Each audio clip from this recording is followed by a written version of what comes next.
कच्चे थे, लेकिन लोग दिल के सच्चे थे।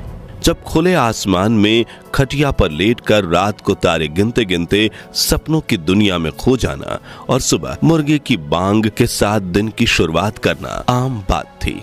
जब गांव की गलियों में बच्चों की खिलखिलाहट गूंजती थी, खेतों में किसानों की मेहनत झलकती थी और हर शाम पेड़ के पास चौपालों पर कहानियों का सिलसिला चलता था। जब हर गांव की अपनी पहचान थी, कोई अपने मीठे आमों के लिए मशहूर था तो कई कुशल कारीगरों की गूंज थी। जब हर आंगन में तुलसी का पौधा, हर घर में मिट्टी का चूल्हा और हर आंख में सपने होते थे और शाम को लालटेन की हल्की रोशनी में बुजुर्गों की कहानियां सुनते सुनते ही बच्चे बड़े होते थे।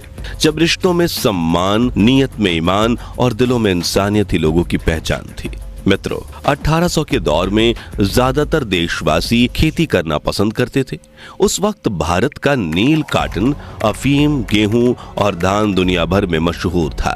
खेती के साथ किसान पशुपालन भी करते थे और जो लोग खेती नहीं करते वो शहर में रहकर अंग्रेजों की मिलों में काम किया करते थे। लोगों के लिए पैसों की अहमियत सिर्फ 2 वक्त का अच्छा खाना तक ही सीमित थी। हालांकि हर देश की तरह भारत में भी कुछ मौका परस्त लोग ऐसे होते थे जो अंग्रेजों के तलवे चाटने के लिए अपने भाई बहनों पर ही जुर्म ढाते थे और पैसों की लालच में किसानों की ही जमीन हड़प लेते थे। गांव में सभी लोग मिलजुल कर रहते थे। बुजुर्गों की पंचायत ही बड़े फैसले लिया करती थी।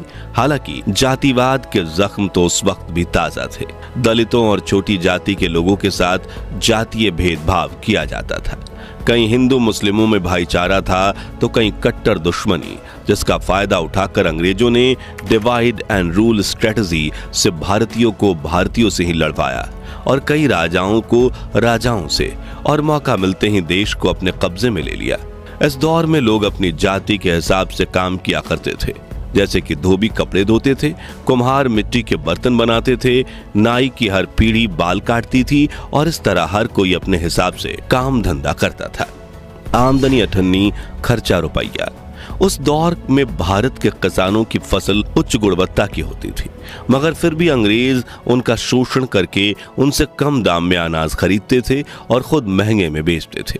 फिर जो पैसे बच जाते उसमें से उन्हें राजाओं और अंग्रेजों को लगान देनी पड़ती और अगर बाढ़ में, सूखे जैसी कुदरती आपदा की वजह से फसल बिगड़ जाए तो और नुकसान हो जाता।